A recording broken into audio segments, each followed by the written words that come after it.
Mon mari m'a abandonné à l'hôtel, pensant que je n'avais nulle part où aller. Il est parti sans la moindre hésitation. Je me suis dirigé vers la réception et j'ai souri, je resterai dans la suite de la propriétaire. Il s'avère qu'il est difficile de quitter une chambre quand, pour commencer, elle ne vous a jamais appartenu. Les portes de l'ascenseur se sont refermées et j'ai regardé mon mari depuis 5 ans s'éloigner de moi pour toujours. Ce que Kevin ne savait pas, alors qu'il se pavanait dans ce hall en marbre avec sa maîtresse à son bras, c'est que chaque caméra capturant sa trahison m'appartenait. Chaque agent de sécurité qui a été témoin de son humiliation travaillait pour moi. Avant de replonger dans l'histoire, dites-nous d'où vous nous regardez. Et si cette histoire vous touche, assurez-vous d'être abonné car demain, j'ai gardé quelque chose de très spécial pour vous. Même la plaque dorée brillante au-dessus de la réception portait l'héritage de ma famille. Dans 30 minutes, Kevin Walsh découvrirait que la femme qu'il venait d'abandonner possédait chaque brique, chaque fil de coton égyptien et chaque lustre en cristal du Grand View métropolitain. Mais d'abord, laissez-moi vous ramener là où cette histoire commence vraiment. La pluie d'automne de Portland tambourinait contre les baies vitrées de notre pentouse du quartier des collines alors que je pliais soigneusement les chemises de Kevin dans sa valise de week-end. Après 5 ans de mariage, je savais exactement comment il aimait que tout soit rangé. Chemise de travail à gauche, tenue décontractée à droite, cravate roulée précisément pour éviter les plis. C'était notre 5e anniversaire de mariage et Kevin avait organisé ce qu'il appelait l'escapade parfaite au Grand View métropolitain en centre-ville. L'ironie ne m'a pas échappé. Mon mari m'emmenait célébrer notre anniversaire dans un hôtel que je possédais, bien qu'il n'en ait aucune idée. Pour autant que Kevin le sache, j'étais simplement Rachel Thompson Walsh, l'heureuse bénéficiaire d'un important fonds fiduciaire familial qui passait ses journées à faire du bénévolat dans des galeries d'art et à assister à des déjeuners de charité. Il me voyait comme sa belle et riche épouse qui fournissait la stabilité financière dont son cabinet de conseil avait besoin pour prospérer. Ce qu'il ne voyait pas, c'était la femme qui avait hérité de la plus grande chaîne d'hôtels de la côte ouest à 21 ans et qu'il avait discrètement développée depuis. Kevin a fait irruption dans la chambre, son téléphone collé à l'oreille, gesticulant sauvagement alors qu'il parlait à quelqu'un de projection trimestrielle. Ses cheveux noirs étaient parfaitement coiffés, son costume Tom Ford impeccable et son sourire aussi étudié que toujours. Même pendant ce qui aurait dû être un moment intime de préparation pour notre anniversaire, il ne pouvait pas se déconnecter du travail ou de ce que je pensais être du travail. « Victoria, j'ai besoin de ces chiffres pour lundi », a-t-il dit au téléphone, sans même me jeter un regard. Le comte Henderson en dépend. Victoria est. J'avais entendu ce nom plus fréquemment ces derniers mois. La nouvelle associée de Kevin, une blonde saisissante qui avait rejoint Walsh & Associates il y a 6 mois. Selon Kevin, elle était brillante en matière d'investissement, avait des relations dans tout le nord-ouest du Pacifique et était essentielle au plan d'expansion de son cabinet. Selon mes soupçons croissants, elle était tout autre chose. J'ai zippé sa valise, je l'ai fermée et je l'ai posée près de la porte de la chambre. Prêt pour notre week-end romantique, ai-je demandé, en injectant juste assez de malice dans ma voix pour masquer l'incertitude qui me rongeait. Kevin a mis fin à son appel et m'a enfin regardé, bien que son attention me sembla distraite, presque obligatoire. Absolument. 5 ans, Rachel, tu y crois? Je pouvais y croire, mais dernièrement, je me demandais s'il le pouvait. Les appels tardifs qui le conduisaient dans son bureau à domicile avec la porte verrouillée, les voyages d'affaires du week-end qui semblaient se multiplier, la façon dont il était devenu distant pendant nos conversations, comme si son esprit était toujours ailleurs, avec quelqu'un d'autre. Le Grand View métropolitain, a-t-il poursuivi en redressant ses boutons de manchette. Je n'ai reculé devant aucune dépense. Suite présidentielle, service de champagne, dîner dans leur restaurant étoilé au Michelin. Rien que le meilleur pour ma femme incroyable. Les mots auraient dû me réchauffer le cœur, mais quelque chose semblait répéter à leur sujet. Kevin avait toujours été charmant, mais dernièrement, son charme ressemblait plus à une performance qu'à une affection sincère. Pourtant, j'ai repoussé ces pensées. C'était notre week-end d'anniversaire. Peut-être que le cadre intime nous aiderait à nous reconnecter. Le trajet jusqu'au centre-ville nous a fait traverser les rues bordées d'arbres de Portland, passer devant les cafés et les librairies qui donnaient son caractère à la ville. Kevin conduisait sa Mercedes d'une main, l'autre tenant son téléphone alors qu'il envoyait des SMS au feu rouge. J'ai regardé le paysage familier défiler, chaque point de repère portant les souvenirs de l'empire que j'avais bâti en secret. Il y avait le coin où je m'étais tenu à 19 ans, fraîchement sorti de l'université, apprenant que le testament de ma grand-mère m'avait laissé une participation majoritaire dans Grandview Hotel and Resorts. Le cabinet d'avocats où j'avais passé d'innombrables heures avec des avocats, comprenant toute la portée de mon héritage, la banque où je m'étais assise en face de chargés de prêts, les convainquant de financer mes plans d'expansion tout en prétendant n'être qu'une autre jeune mondaine avec plus d'argent que de bon sens. Kevin ne savait rien de tout ça. Quand nous nous sommes rencontrés lors d'une collecte de fonds caritative il y a 7 ans, j'avais été délibérément vague sur mon parcours. Je lui ai dit que je venais d'une famille aisée, ce qui était assez vrai. Je l'ai laissé supposer que j'étais une bénéficiaire typique de fonds fiduciaires, vivant des intérêts et des dividendes tout en poursuivant des passe-temps futiles. C'était plus facile ainsi. Les hommes comme Kevin étaient attirés par la richesse, mais ils préféraient que leurs femmes soient de beaux accessoires plutôt que des rivales en affaires. Tyler nous rejoint pour un verre demain soir, a mentionné Kevin nonchalamment alors que nous arrivions dans l'allée circulaire du Grandview métropolitain. J'espère que ça ne te dérange pas de mélanger un peu les affaires et le plaisir. Tyler Reed, le partenaire commercial de Kevin depuis l'université, un autre homme charmant et ambitieux qui voyait les relations comme des alliances stratégiques plutôt que des liens affectifs. Je ne m'étais jamais attaché à Tyler, sentant quelque chose de calculateur sous son extérieur amical, mais Kevin appréciait son opinion par-dessus presque tout le monde, alors j'avais appris à le tolérer. Bien sûr que non, ai-je répondu. Bien que quelque chose dans le timing me dérangeât. Pourquoi Kevin organiserait-il des réunions d'affaires pendant notre week-end d'anniversaire? Le voiturier s'est approché du côté de la voiture de Kevin, et j'ai vu le comportement de mon mari changer pour ce que j'appelais en privé sa personnalité publique. Sourire confiant, poignée de main ferme, le genre de charme facile qui donnait envie aux gens de lui faire confiance immédiatement. Alors que le voiturier lui tendait le ticket de réclamation, Kevin lui a glissé un billet de $20 avec panache, s'assurant que le jeune homme se souviendrait de lui avec affection. Robert Chen, le directeur général de l'hôtel, s'est approché de nous personnellement alors que nous entrions dans le hall. Robert travaillait pour Grandview Hotel depuis 12 ans, commençant comme réceptionniste et gravissant les échelons grâce à son dévouement et à un service exceptionnel. Il savait exactement qui j'étais, bien sûr, mais nous avions établi des protocoles il y a des années pour des situations comme celle-ci. En public, surtout en présence de Kevin, j'étais simplement Madame Walsh, une autre cliente fortunée. Préparer et raconter cette histoire nous a pris beaucoup de temps. Alors, si vous l'appréciez, abonnez-vous à notre chaîne. Cela compte beaucoup pour nous. Maintenant, retour à l'histoire. Aimez Madame Walsh, a dit Robert avec une chaleur professionnelle, tendant d'abord la main à Kevin. Bienvenue au Grandview métropolitain. Nous sommes honorés d'accueillir la célébration de votre anniversaire. Kevin s'est pavané sous la tension, manifestement ravi que le directeur général nous ait personnellement accueillis. Merci, Robert. J'ai entendu des choses incroyables sur votre suite présidentielle. Je crois que vous la trouverez au-delà de vos attentes, a répondu Robert avec aisance. Madame Walsh, nous avons préparé une sélection de champagne pour votre arrivée, et le chef Morrison a conçu un menu d'anniversaire spécial pour ce soir. Pendant que Robert parlait, j'ai remarqué les signes subtils que seul moi pouvais reconnaître.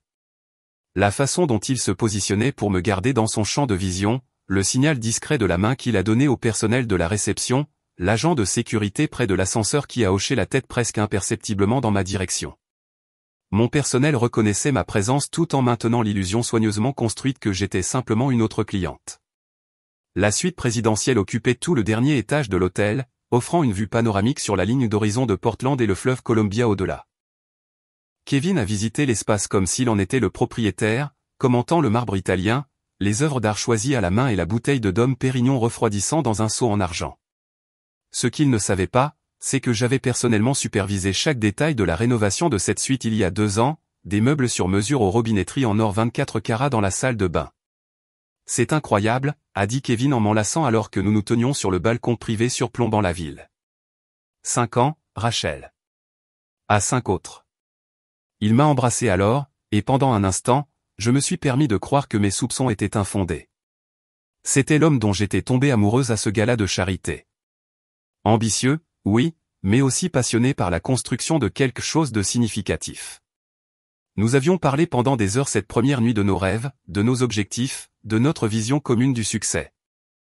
J'avais pris soin de ne pas trop révéler mes propres réalisations, mais je croyais sincèrement que nous pouvions construire une vie ensemble basée sur le respect mutuel et l'amour. Maintenant, debout dans une suite d'hôtels que je possédais pendant que mon mari célébrait sa prévenance de m'avoir amené ici, je me demandais si cette jeune femme avait été naïve. Kevin m'avait-il jamais vu comme une partenaire égale? Ou avais-je toujours été la poule aux œufs d'or dont les œufs finançaient ses ambitions?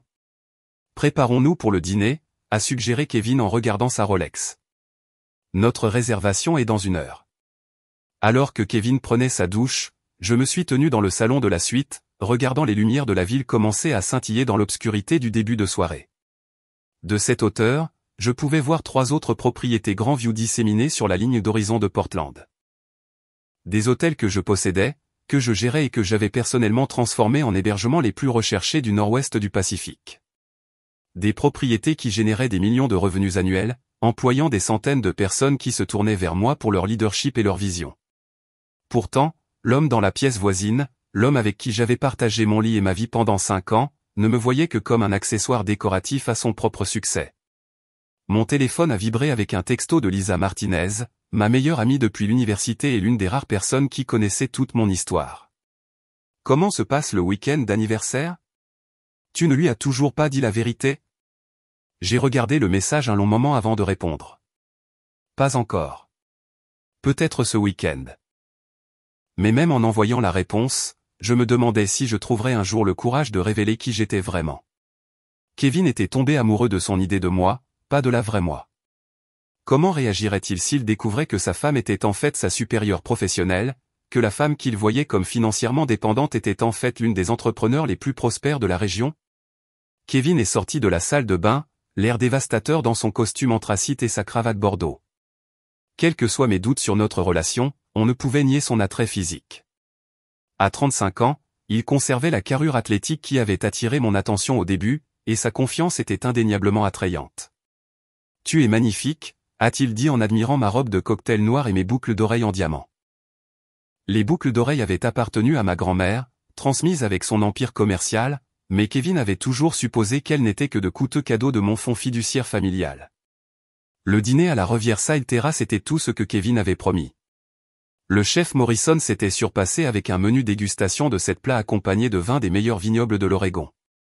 Le restaurant occupait le dernier étage de l'hôtel. Ses baies vitrées offraient une vue imprenable sur le fleuve Columbia et la ville au-delà. Chaque table était occupée par des convives bien habillés, et le trio de jazz doux dans le coin créait l'ambiance parfaite pour une romance. Kevin a été des plus charmants tout au long du dîner, me régalant d'histoires sur ses derniers contrats et posant des questions sur mon bénévolat au Portland Art Museum. Pour tout observateur, nous semblions être le couple parfait célébrant un anniversaire marquant. Réussi, attrayant, manifestement amoureux. Mais j'ai remarqué des choses que d'autres auraient pu manquer. La façon dont l'attention de Kevin dérivait chaque fois que son téléphone vibrait. Comment il s'est excusé 2 fois pendant le dîner pour prendre des appels qu'il prétendait urgents. Le fait qu'il semblait plus intéressé à être vu dans ce restaurant exclusif qu'à avoir une conversation intime avec moi. « J'ai une surprise pour toi demain », a annoncé Kevin alors que nous partagions le dessert. Un soufflé au chocolat décadent qui était le plat signature du restaurant. Quelque chose de spécial pour notre anniversaire. Quel genre de surprise, ai-je demandé, bien que quelque chose dans son ton me mit mal à l'aise. Tu devras attendre et voir, a-t-il répondu avec ce sourire étudié. Mais je pense que tu trouveras ça révolutionnaire. Révolutionnaire? Les mots ont résonné dans mon esprit alors que nous retournions à notre suite. Les surprises de Kevin avaient toujours été attentionnées mais conventionnelles. Des bijoux, des week-ends au spa, des voyages surprises dans les vignobles. Qu'aurait-il pu prévoir qu'il considérait comme « révolutionnaire » ? Cette nuit-là, alors que Kevin dormait à côté de moi dans le lit king size de la suite présidentielle, je suis resté éveillé à regarder le plafond. Dehors, la vie nocturne de Portland bourdonnait doucement, et je pouvais entendre le son lointain du fleuve Columbia coulant vers l'océan. Cet hôtel, cette suite, tout ce bâtiment représentait tout ce que j'avais travaillé pour accomplir depuis que j'avais hérité du legs de ma grand-mère. Pourtant, je me sentais plus isolé que jamais. La femme qui possédait cet empire était allongée à côté d'un homme qui la voyait comme un beau fardeau. L'entrepreneur qui employait des centaines de personnes prétendait n'être qu'une riche mondaine. L'héritière qui avait transformé son héritage en quelque chose d'encore plus grand se cachait derrière une façade qui devenait chaque jour plus suffocante. Alors que l'aube se levait sur Portland, peignant le fleuve Columbia de nuances d'or et de rose, j'ai pris une décision. Ce week-end d'anniversaire serait la dernière fois que je prétendrais être quelqu'un que je n'étais pas. Que la surprise de Kevin soit le geste romantique qu'il prétendait ou autre chose, je lui dirai enfin la vérité sur qui j'étais vraiment. Je ne savais pas qu'avant la fin du week-end, Kevin révélerait une vérité de son cru. Une qui allait briser tout ce que je pensais savoir sur notre mariage et déclencher une chaîne d'événements qui allait changer nos deux vies pour toujours. Mais d'abord, je devais passer encore une journée à être Rachel Walsh. L'épouse reconnaissante qui n'avait aucune idée qu'elle dormait dans un lit qu'elle possédait, dans un hôtel qu'elle avait construit, entourée d'un personnel qui lui répondait seul. L'ironie était sur le point de devenir beaucoup plus compliquée. Le samedi matin est arrivé avec la bruine automnale typique de Portland, le genre de pluie douce qui rendait la ville intime et mystérieuse. Je me suis réveillé pour trouver Kevin déjà habillé en tenue de course, vérifiant son tracker d'activité avec le dévouement de quelqu'un qui se préparait pour un marathon. À travers les baies vitrées de la suite présidentielle, la rivière Columbia avait l'air grise et agitée sous le ciel couvert. « Tu vas courir ?» ai-je demandé en m'étirant sous les draps de coton égyptien que j'avais personnellement choisis lors de la conception de cette suite. « Boucle de 30 km le long du front de mer », a répondu Kevin sans lever les yeux de son téléphone. « J'ai besoin de me vider la tête avant la grande journée qui m'attend. » Quelque chose dans son ton m'a paru étrange. Kevin était toujours soucieux de sa forme physique, mais 30 km semblaient excessifs pour un week-end d'anniversaire tranquille. Plus inquiétant était l'expression « grande journée qui m'attend ». Hier, il avait mentionné une surprise. Mais maintenant, on aurait dit qu'il avait tout un programme de prévu. « À quelle heure seras-tu de retour ?» ai-je demandé en m'asseyant et en attrapant le peignoir de soie drapé sur la chaise voisine. « Probablement vers midi », a-t-il dit en rencontrant enfin mes yeux. « Pourquoi ne profites-tu pas du spa ? Fais-toi faire un massage, un soin du visage, tout ce qui te fait plaisir. C'est moi qui régale. » Le dédain désinvolte dans sa voix m'a noué l'estomac. Ce n'était pas le ton d'un mari aimant encourageant sa femme à se détendre. C'était le ton de quelqu'un qui avait besoin que je sois occupé et à l'écart. Après le départ de Kevin, je me suis tenu sur le balcon privé de la suite avec mon café du matin, le regardant sortir de l'entrée principale de l'hôtel 30 étages plus bas. Au lieu de se diriger vers le sentier de course du front de mer, il s'est dirigé vers le parking. Mon pouls s'est accéléré en le voyant monter dans sa Mercedes plutôt que de commencer sa soi-disant course de 30 km. J'ai attrapé mon téléphone et j'ai appelé Lisa Martinez, la seule personne qui connaissait tous mes secrets et qui ne me jugerait pas pour ce que j'étais sur le point de faire. « Rachel, il est à peine 8 heures du matin, » a répondu Lisa avec un bâillement. « J'espère que c'est important. »« J'ai besoin que tu fasses quelque chose pour moi, » ai-je dit, tout en regardant la voiture de Kevin sortir du garage. « Peux-tu suivre une plaque d'immatriculation ?» Lisa est restée silencieuse un moment. En tant que journaliste d'investigation pour le Portland Tribune, elle avait des ressources et des relations que la plupart des gens ne pouvaient pas accéder. Plus important encore, elle m'avertissait du comportement de Kevin depuis des mois, remarquant des changements dans ses habitudes que j'avais été trop proche pour voir clairement. « Qu'est-ce qui se passe, Rachel ? Tu as l'air stressée. » Je lui ai parlé de la prétendue course de 30 km de Kevin et de son départ réel en voiture, de la mystérieuse surprise qu'il avait prévue et de son insistance pour que je passe la matinée au spa. Du sentiment croissant que quelque chose n'allait pas dans notre célébration d'anniversaire. « Envoie-moi son numéro de plaque d'immatriculation par SMS, » a dit Lisa, sa voix maintenant complètement alerte. « Donne-moi 30 minutes. » Pendant que j'attendais le rappel de Lisa, j'ai fait quelque chose que je n'avais jamais fait auparavant. J'ai accédé au système de sécurité de l'hôtel depuis mon téléphone. En tant que propriétaire de Grandview Hotel, j'avais un accès administratif à tous les réseaux de surveillance de nos propriétés. En quelques minutes, je regardais la voiture de Kevin sur les caméras de circulation du centre-ville de Portland. Il ne se dirigeait vers aucun sentier de course. Au lieu de cela, il a conduit directement au Pearl District, l'un des quartiers les plus chics de Portland. Mon cœur s'est serré en le voyant se garer devant Provence, un bistrot français intime connu pour ses salles à manger privées et son ambiance romantique. Ce n'était pas un restaurant où l'on prend un petit déjeuner rapide avant une course. C'était là où l'on emmenait quelqu'un de spécial pour un rendez-vous secret.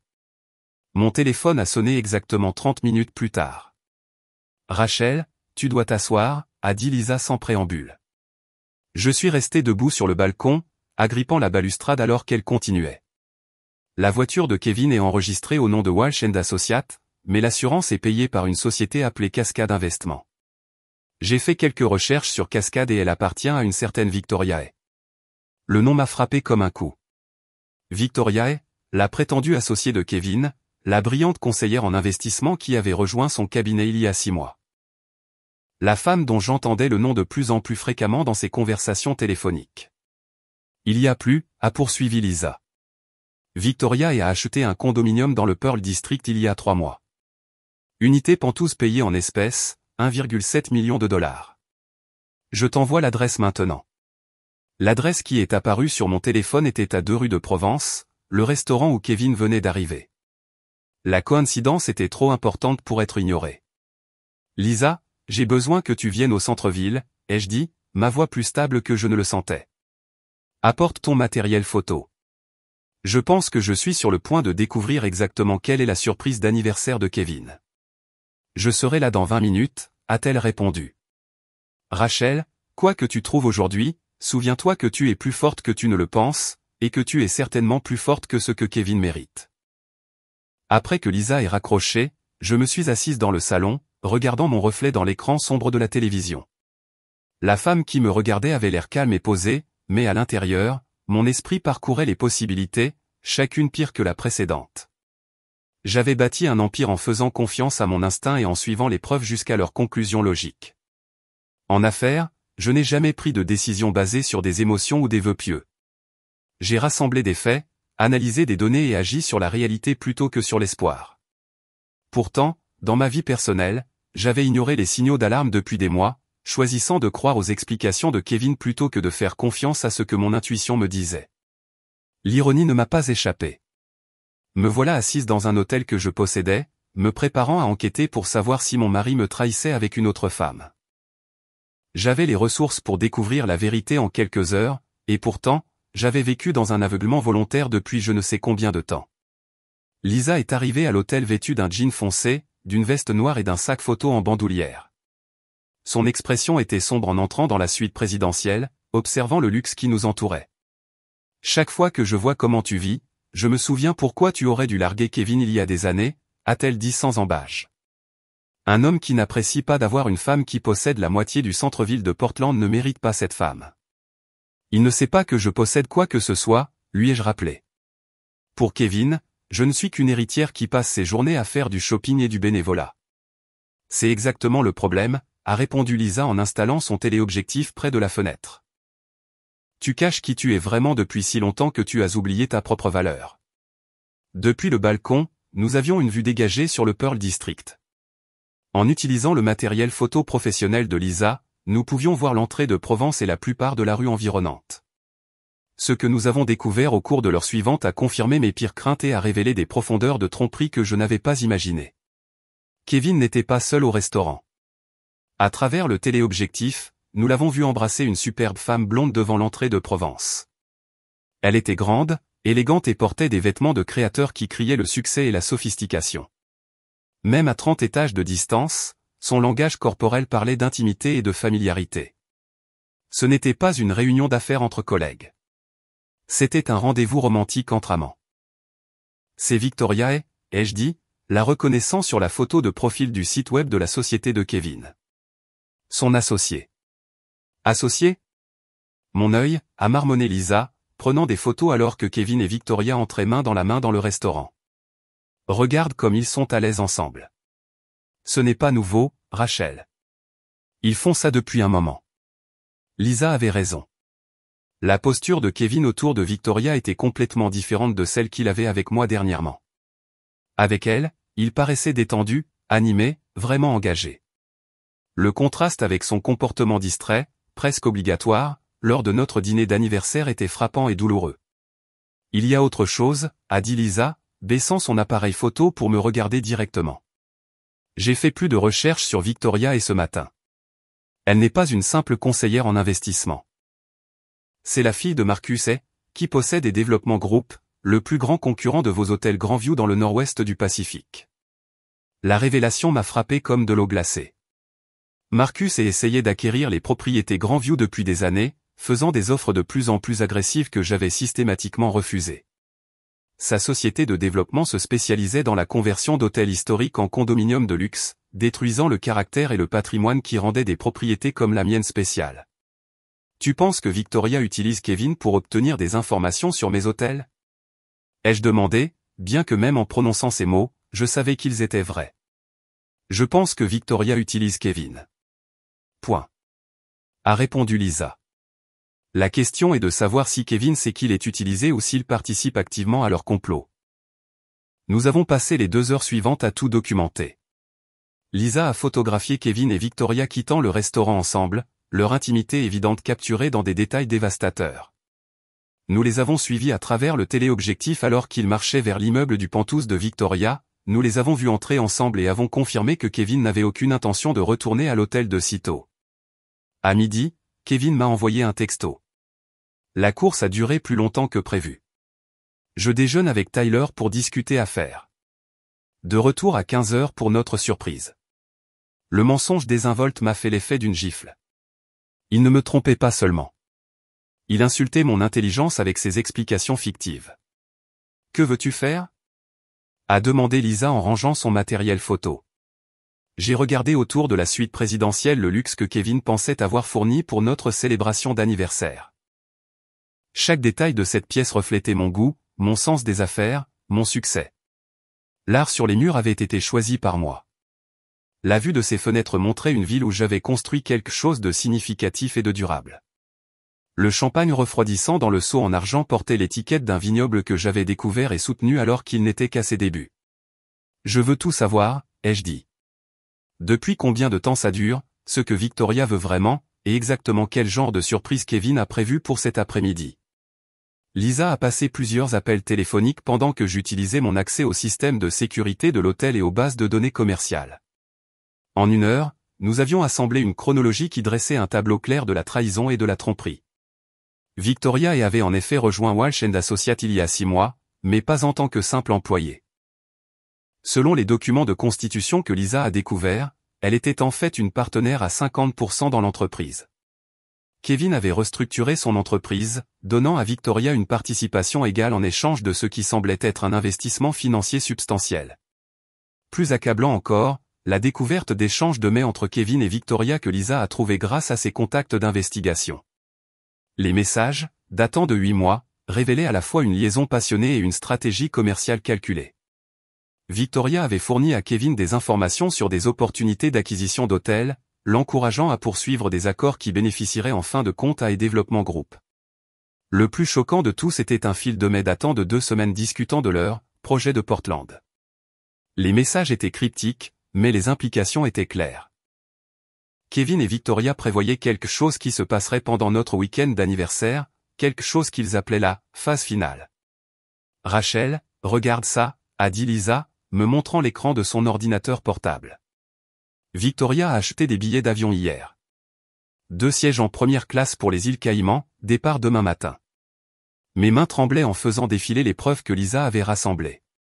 Des propositions d'acquisition d'hôtels que Kevin avait essayé de me convaincre d'envisager. Des documents financiers montrant des prêts massifs contractés par Walsh & Associates. Des polices d'assurance et des évaluations d'entreprises qui suggéraient que quelqu'un se préparait à une liquidation majeure. La vérité s'est cristallisée avec une clarté horrible. Kevin n'avait pas seulement une liaison avec Victoria. Il prévoyait de disparaître avec elle, emportant tous les actifs qu'il pouvait accéder de notre mariage et de son entreprise. La surprise d'anniversaire, qu'il avait mentionnée n'était pas un geste romantique. C'était sa stratégie de sortie. Il va te demander de signer quelque chose, a dit Lisa d'un air sombre. Probablement un document financier déguisé en geste romantique. Une procuration, des transferts de propriété, un accès à tes comptes. Je me suis levé brusquement, arpentant la pièce jusqu'à la fenêtre et regardant la ville que j'avais aidé à façonner par mes décisions commerciales. Quelque part là dehors, mon mari était avec une autre femme, prévoyant de trahir non seulement notre mariage, mais tout ce que j'avais travaillé à construire. Il n'a aucune idée de qui il a affaire, ai-je dit doucement. Que veux-tu dire, a demandé Lisa. Je me suis retourné pour lui faire face, sentant quelque chose changer en moi. La femme naïve qui avait caché son succès derrière une façade d'impuissance disparaissait. À sa place émergeait la PDG qui avait transformé une chaîne d'hôtels régionale en un empire du nord-ouest du Pacifique. L'entrepreneur qui avait déjoué ses concurrents et négocié des accords d'une valeur de centaines de millions de dollars. La petite fille qui avait honoré l'héritage de sa famille en construisant quelque chose d'encore plus grand que ce qu'elle avait hérité. Kevin pense qu'il est marié à une héritière qui ne comprend rien aux affaires, ai-je dit. Il n'a aucune idée que sa femme possède le bâtiment même où il se trouve, emploie plus de gens qu'il n'en a jamais rencontrés et a des ressources qu'il ne peut même pas imaginer. Alors, quel est le plan, a demandé Lisa, bien que son sourire suggéra qu'elle savait déjà. Nous allons donner à Kevin exactement ce qu'il veut, ai-je répondu. Sa surprise d'anniversaire, son grand final, son moment de vérité. Mais d'abord, nous allons nous assurer que tout le monde sache exactement à qui ils ont affaire. J'ai pris le téléphone de l'hôtel et j'ai composé le numéro direct de Robert Chen. Madame Walsh, a répondu Robert immédiatement. Comment puis-je vous aider?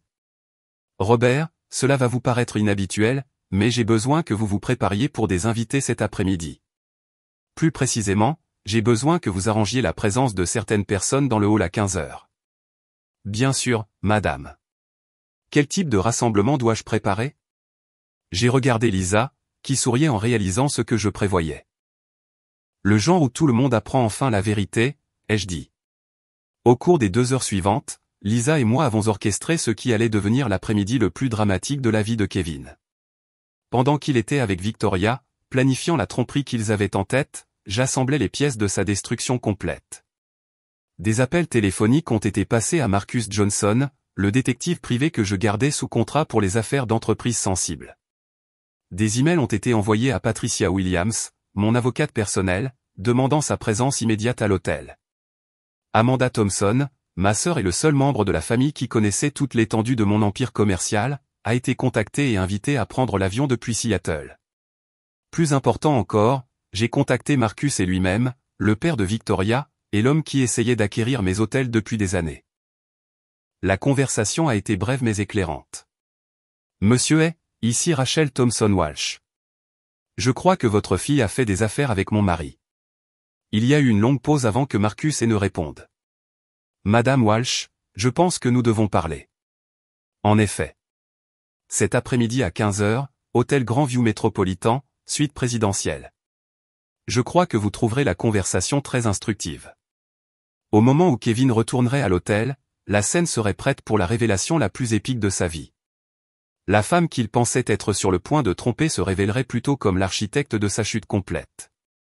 La seule question restante était de savoir si Kevin maintiendrait sa mascarade jusqu'à la toute fin ou s'il craquerait sous la pression de réaliser à quel point il avait sous-estimé sa femme.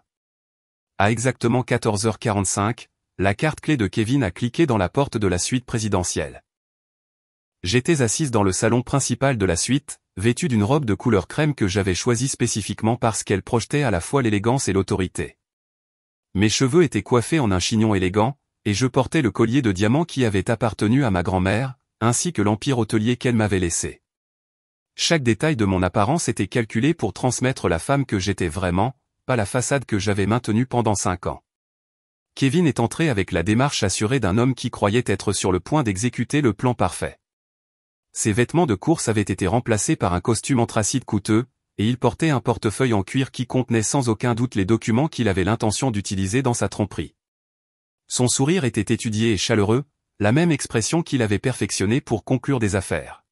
« Voilà ma belle épouse », a-t-il dit en traversant la pièce pour m'embrasser sur la joue. « J'espère que tu as apprécié ta journée au spa. Tu es absolument radieuse. » Je suis restée assise, étudiant son visage pour tout signe de culpabilité ou de nervosité. Il n'y en avait aucun. Kevin était complètement confiant dans sa capacité à me manipuler.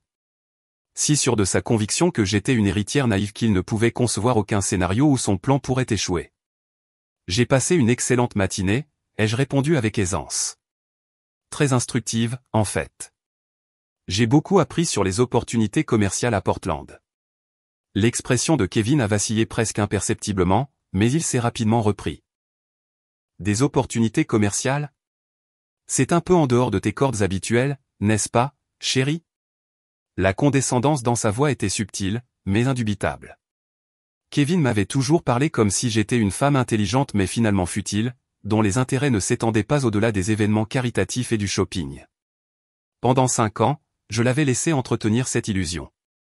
Aujourd'hui, cela allait changer. Tu pourrais être surpris de ce qui est dans mes cordes, ai-je dit en faisant un geste vers le fauteuil en face de moi. S'il te plaît, assieds-toi.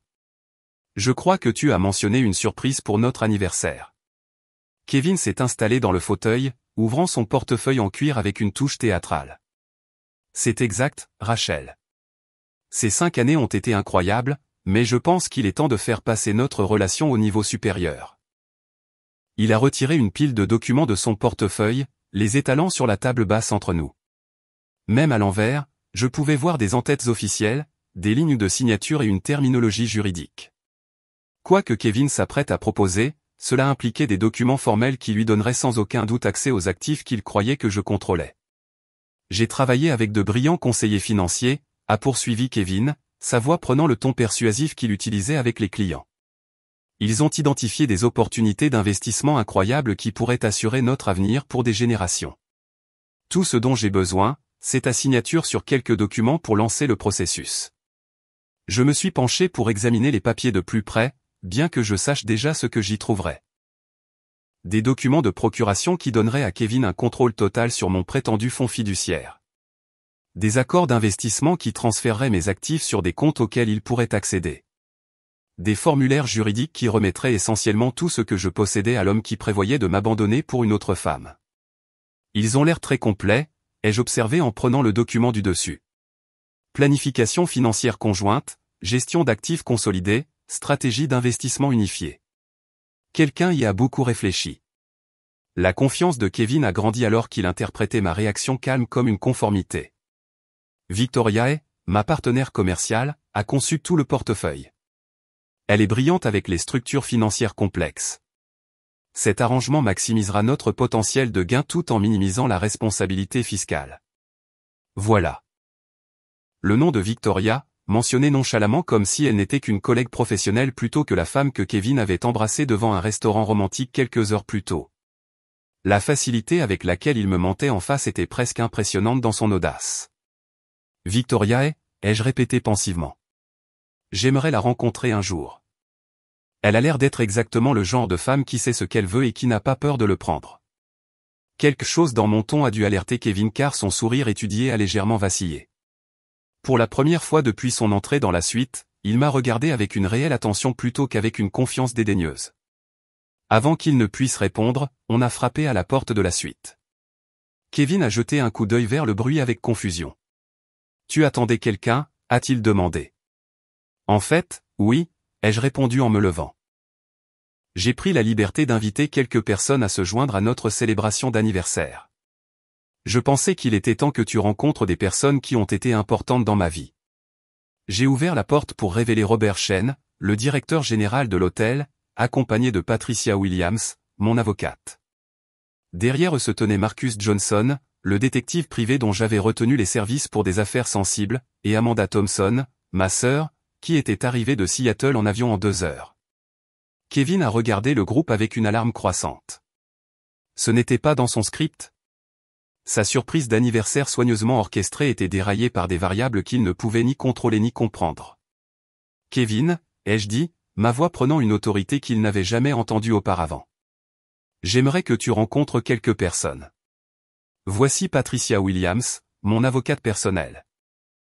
Marcus Johnson, qui s'occupe de la sécurité et des enquêtes pour mes intérêts commerciaux. Et bien sûr, tu te souviens de ma sœur, Amanda ? » Amanda s'est avancée avec un sourire qui n'atteignait pas ses yeux. Elle n'avait jamais aimé Kevin, sentant quelque chose d'artificiel dans son charme dès le moment où je les avais présentés. Au fil des ans, elle était devenue de plus en plus préoccupée par son influence sur ma vie et ma décision de lui cacher ma véritable identité. « Kevin » a dit Amanda froidement. « Quelle façon intéressante de passer votre week-end d'anniversaire. »« Je suis désolé » a dit Kevin en se levant. « Mais je ne comprends pas ce qui se passe ici, Rachel. Nous avions une conversation privée sur notre avenir financier. »« Oh, nous allons certainement discuter de finances » ai-je répondu en me plaçant derrière le fauteuil que j'occupais. « Mais d'abord, je pense que tu devrais rencontrer un invité de plus. » Un autre coup à la porte a révélé la personne que Kevin s'attendait le moins à voir. Marcus est entré dans la suite avec l'allure d'un homme habitué à commander des salles pleines de gens puissants. Grand, les cheveux argentés et impeccablement vêtu. Il se déplaçait avec la confiance qui vient de la construction d'un empire commercial à travers des décennies de réflexion stratégique et de risques calculés. Le visage de Kevin est devenu complètement blanc en reconnaissant le père de Victoria. Le portefeuille en cuir lui a glissé des mains, dispersant des documents sur le sol alors qu'il luttait pour comprendre comment Marcus avait pu se retrouver dans notre suite d'hôtel. « Monsieur est » a balbutié Kevin. « Qu'est-ce que vous faites ici ?»« J'ai été invité » a répondu Marcus, sa voix portant le poids d'une colère contrôlée. « Par quelqu'un qui pensait que je devrais savoir ce que ma fille a fait ces 8 derniers mois. » Je me suis déplacé au centre de la pièce, me positionnant là où tout le monde pouvait me voir clairement. Le moment était venu de me débarrasser du personnage que j'avais entretenu pendant 5 ans et de révéler la femme que j'avais toujours été. « Kevin » ai-je commencé, ma voix stable et claire. « Tu as passé tout notre mariage à croire que tu étais marié à une simple héritière. Une femme belle, riche, mais finalement inoffensive qui avait besoin de tes conseils et de ta protection pour naviguer dans le monde complexe des affaires et de la finance. » Kevin n'a rien dit, mais sa respiration était devenue courte et rapide alors qu'il commençait à réaliser que le fondement de ses suppositions se fissurait sous lui. Tu as pris des décisions concernant notre relation en te basant sur la conviction que tu étais le partenaire qui réussissait, celui qui avait un vrai sens des affaires et des relations professionnelles. Tu me voyais comme un atout à gérer plutôt qu'une égale à respecter. Je me suis dirigé vers les baies vitrées de la suite, faisant un geste vers la ligne d'horizon de Portland qui s'étendait en contrebas. Ce que tu n'as jamais su, Kevin, c'est que la femme que tu as condescendante pendant 5 ans possède le bâtiment où nous nous trouvons. Elle possède 3 autres hôtels visibles de cette fenêtre. Elle a hérité d'une chaîne d'hôtels régionale à 21 ans et l'a transformée en le plus grand empire hôtelier du nord-ouest du Pacifique. Le silence dans la pièce était assourdissant. La bouche de Kevin s'est ouverte et s'est refermée sans un son alors qu'il luttait pour traiter ce que je lui disais. Rachel Thompson Walsh, ai-je poursuivi en me retournant pour lui faire face, est la PDG et l'actionnaire majoritaire de Grandview Hotel & Resorts.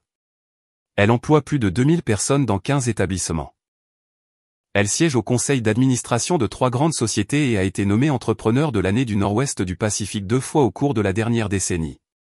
Patricia Williams s'est avancée, ouvrant sa propre mallette. Madame Walsh m'a demandé d'apporter la documentation de ses avoirs commerciaux au cas où quelqu'un remettrait en question l'étendue de son empire. Elle a étalé des états financiers, des titres de propriété et des documents d'entreprise sur la table basse, recouvrant les documents frauduleux de Kevin avec la preuve de ma valeur nette réelle.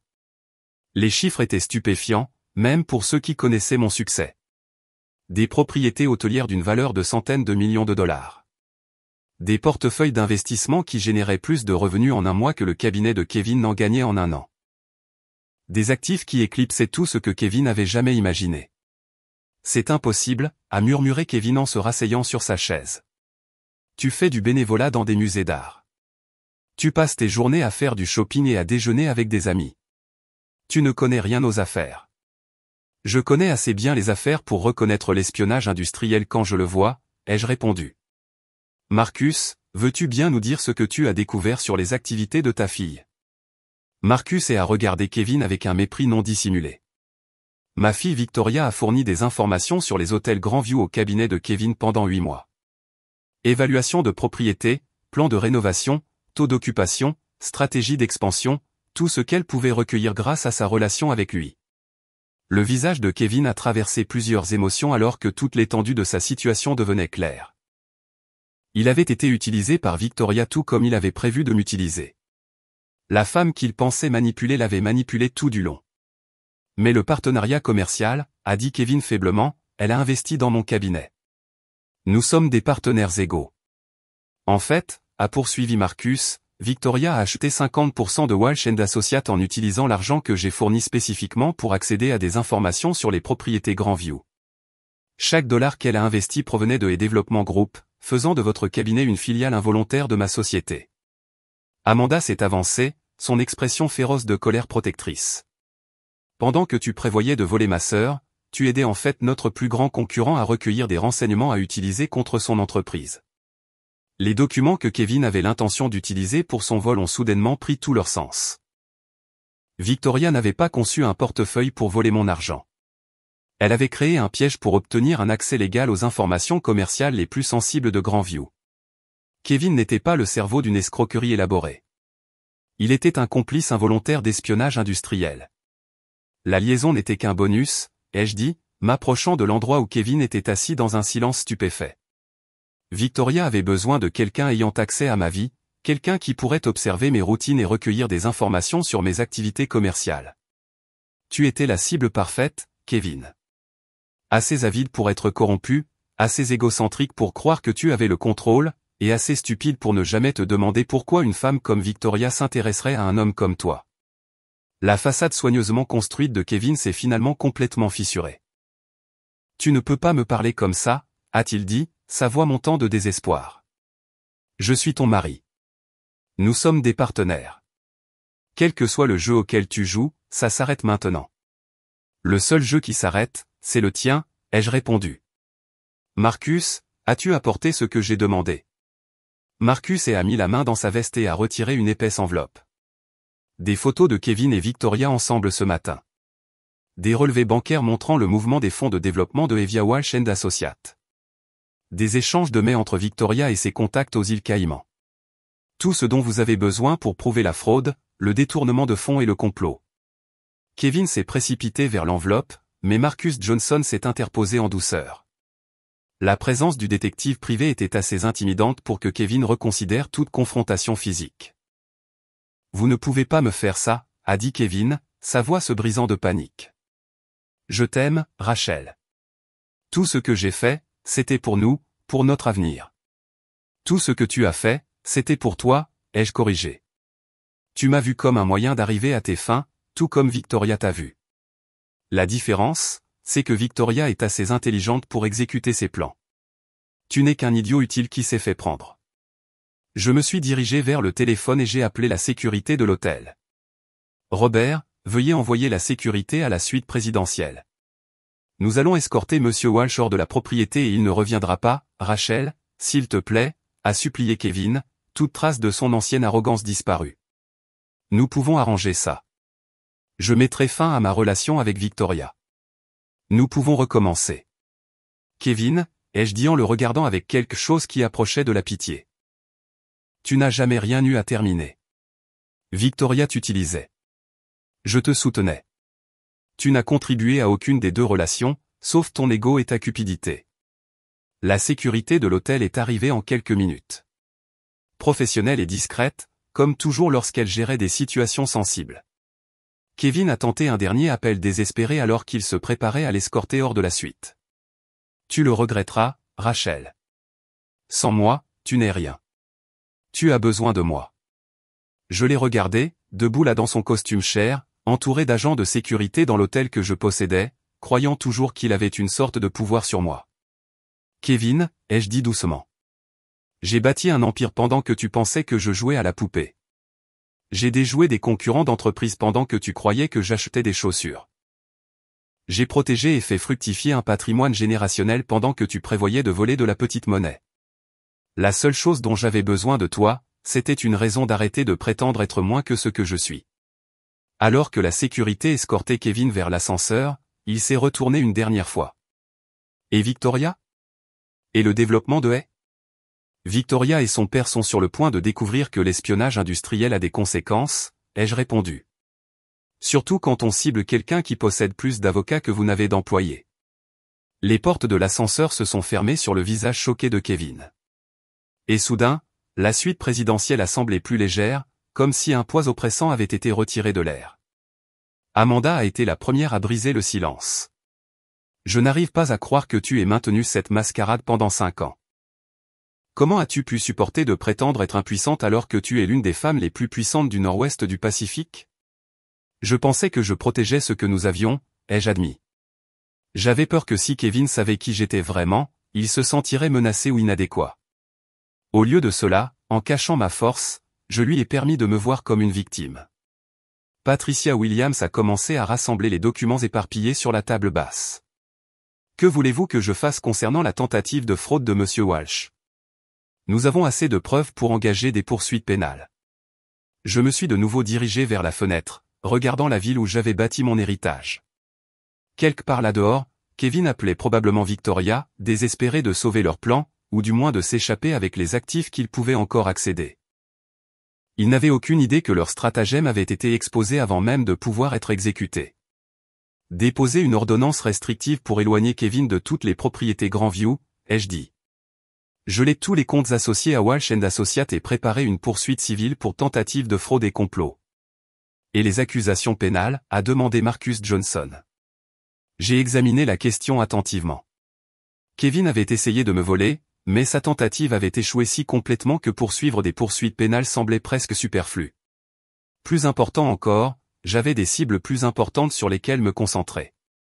Voyons à quel point Kevin devient coopératif lorsqu'il réalisera l'ampleur des ennuis judiciaires auxquels il est confronté, ai-je dit. Victoria et développement sont les véritables menaces. Kevin n'est qu'un pion qui a survécu à son utilité. Marcus a été resté silencieux pendant le renvoi de Kevin, mais il s'est maintenant avancé avec quelque chose qui approchait du respect dans son expression. Madame Walsh, a-t-il dit formellement, je vous dois des excuses. Les actions de ma fille étaient contraires à l'éthique et illégales. Et développement n'avait aucune connaissance officielle de ses activités d'espionnage industriel. J'ai étudié son visage, cherchant tout signe qu'il mentait. Marcus était un homme d'affaires redoutable qui avait bâti son empire grâce à des stratégies d'acquisition agressives et une concurrence féroce. Il était tout à fait possible qu'il ait connu les activités de Victoria et qu'il essaie maintenant de se distancer de ses échecs. Votre fille a passé 8 mois à infiltrer ma vie personnelle par le biais de mon mari, ai-je dit. Elle a recueilli des informations commerciales confidentielles, a tenté une fraude financière et a conspiré pour nuire à la position concurrentielle de mon entreprise. Que vous le sachiez officiellement ou non, monsieur Victoria a appris ses tactiques quelque part. Marcus a hoché la tête lentement, acceptant l'accusation implicite. Vous avez raison. Victoria a toujours été ambitieuse, peut-être trop. Je lui ai appris à voir les affaires comme une guerre, à considérer les concurrents comme des ennemis à vaincre plutôt qu'à respecter. Ses actions envers vous se reflètent mal sur mon éducation et mon leadership. Qu'avez-vous l'intention de faire à ce sujet, a demandé Amanda, ses instincts protecteurs toujours vifs. Victoria démissionnera immédiatement de développement, a répondu Marcus. Toutes les informations qu'elle a recueillies sur les hôtels Grandview seront remises à vos avocats, et développement mettra fin à tout plan d'acquisition ciblant vos propriétés. J'ai apprécié sa franchise, mais je n'étais pas satisfaite de mesures simplement réactives. C'est un début, ai-je dit. Mais je pense que nous pouvons faire mieux que de simplement mettre fin à ce conflit. Monsieur que diriez-vous de transformer la concurrence en collaboration? La suggestion l'a clairement surpris, mais Marcus n'a pas atteint son niveau de succès en étant lent à reconnaître une opportunité. Qu'avez-vous en tête? Votre entreprise se spécialise dans le développement résidentiel de luxe. La mienne se spécialise dans la gestion hôtelière. Portland connaît une croissance rapide et il y a de la place pour des projets qui combinent nos deux expertises. Des développements à usage mixte avec des unités résidentielles et des hôtels boutiques, des propriétés urbaines qui offrent à la fois un hébergement de luxe temporaire et permanent. Patricia Williams m'a regardé avec admiration. Même au milieu de la révélation de la trahison de mon mari, je pensais stratégiquement aux opportunités commerciales. C'était qui j'étais vraiment. Une femme qui pouvait transformer un conflit en profit. Qui voyait des possibilités là où d'autres ne voyaient que des problèmes. Vous suggérez un partenariat entre nos entreprises? A demandé Marcus. Je suggère que le marché immobilier de Portland est assez grand pour que nos deux entreprises réussissent sans se nuire mutuellement. L'espionnage de Victoria a échoué parce qu'elle a supposé que les affaires devaient être une guerre. Je propose que nous prouvions que la coopération peut être plus rentable que le conflit. Marcus m'a tendu la main et je l'ai serrée fermement. Madame Walsh, a-t-il dit, je crois que c'est le début d'une relation très productive. Alors que la lumière du soleil de l'après-midi filtrait à travers les fenêtres de la suite présidentielle, j'ai réalisé que la trahison de Kevin m'avait donné quelque chose d'inattendu. La liberté d'arrêter de cacher qui j'étais vraiment. Pendant 5 ans, je me suis diminué pour le faire se sentir important. Maintenant, debout dans mon propre hôtel, entouré de gens qui respectaient mes véritables accomplissements, j'avais l'impression de pouvoir enfin respirer à nouveau. La femme que Kevin avait essayé de tromper avait disparu pour toujours. À sa place se tenait la PDG qui avait bâti un empire, l'entrepreneur qui transformait les défis en opportunités, et la leader qui était prête à montrer au monde exactement ce dont elle était capable. La première vague de conséquences est arrivée avant le coucher du soleil ce même jour. Lisa Martinez a appelé alors que je me tenais sur le balcon de la suite présidentielle, regardant la lumière du soir de Portland peindre le fleuve Columbia de nuances de cuivre et d'or. Elle surveillait les scanners de la police et les dépôts au palais de justice depuis sa salle de rédaction du Portland Tribune, suivant le tremblement de terre juridique que la révélation de Kevin avait déclenché. « Rachel, tu dois regarder les nouvelles du soir », a dit Lisa sans préambule. La chaîne 8 diffuse un reportage de dernière minute sur l'espionnage industriel dans l'industrie hôtelière de Portland. Quelqu'un a divulgué toute l'histoire. J'ai allumé la télévision pour trouver un journaliste debout devant l'hôtel même où je vivais maintenant. Le bandeau disait « Une PDG locale démasque le complot d'espionnage industriel de son mari ». Alors que la présentatrice détaillait comment une dirigeante d'hôtel anonyme avait découvert un complot impliquant de l'espionnage industriel, de la fraude conjugale et une tentative de vol, le complot aurait impliqué le groupe de développement Walsh & Associates Financial, et un réseau complexe de relations personnelles conçu pour voler des secrets commerciaux à la plus grande chaîne d'hôtels de Portland, a expliqué le journaliste. Des sources proches de l'enquête suggèrent que le complot a été découvert lors de ce qui était censé être une célébration d'anniversaire romantique. L'ironie était délicieuse. Kevin avait prévu ce week-end pour être son grand final. Le moment où il disparaîtrait avec mes actifs et Victoriae. Au lieu de cela, c'était devenu la révélation publique de sa stupidité et de sa cupidité. D'ici demain matin, chaque chef d'entreprise de Portland saurait que Kevin Walsh avait été manipulé par une criminelle plus intelligente tout en tentant de commettre ses propres crimes. Mon téléphone vibrait constamment d'appels de journalistes, d'associés et de membres du conseil d'administration qui avaient entendu diverses versions de l'histoire. Patricia Williams s'occupait de la plupart des demandes juridiques pendant que je me concentrais sur les implications stratégiques de rendre publique ma véritable identité après 5 ans d'obscurité délibérée. Amanda était restée à l'hôtel après le renvoi de Kevin, et elle m'a rejointe sur le balcon alors que la ligne d'horizon de Portland commençait à scintiller de lumière du soir.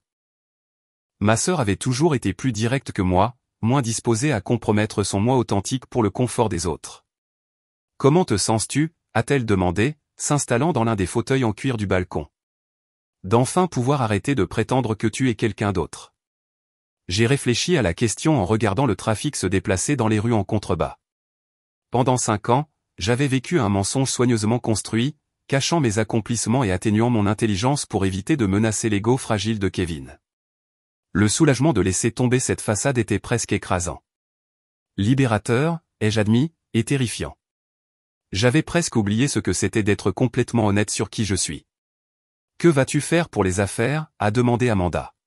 « Maintenant que tout le monde sait que tu possèdes les hôtels Grandview, tu ne peux pas exactement retourner à prétendre que tu n'es qu'une mondaine avec trop de temps libre. » Elle avait raison, bien sûr.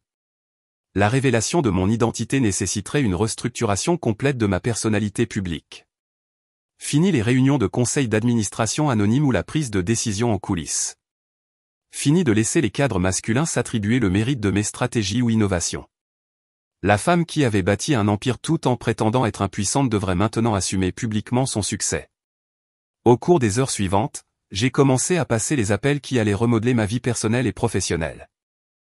Le premier a été au conseil d'administration de Grandview Hotel, annonçant officiellement que j'allais assumer le rôle public de PDG que j'occupais techniquement depuis des années mais que je n'avais jamais revendiqué publiquement. Mesdames et messieurs, ai-je commencé la réunion d'urgence du conseil que j'avais convoquée pour 20 heures. À compter d'aujourd'hui, je passerai de mon rôle consultatif actuel à la direction exécutive active de Grandview Hotel & Resorts. Les membres du conseil participant par vidéoconférence depuis leurs emplacements respectifs ont montré divers degrés de surprise malgré avoir travaillé avec moi pendant des années. Ils savaient que j'étais la propriétaire, bien sûr, mais la plupart avaient supposé que je préférais rester en arrière-plan pendant que d'autres s'occupaient des opérations quotidiennes. Rachel, a dit Margaret Foster, notre présidente du conseil de longue date, êtes-vous certaine de vouloir assumer l'examen public qui accompagne le leadership d'entreprises de haut niveau? Vous avez été très efficace en travaillant en coulisses. J'en suis certaine, Margaret. Les événements récents ont clairement montré que cacher mes capacités ne protège personne.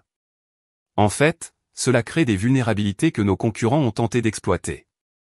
J'ai exposé ma vision pour l'avenir de Grandview, y compris le partenariat potentiel avec les développements que j'avais proposé à Marcus & Le conseil était intrigué par les possibilités, en particulier les projets de développement à usage mixte qui pourraient étendre notre portée sur le marché des propriétés résidentielles de luxe.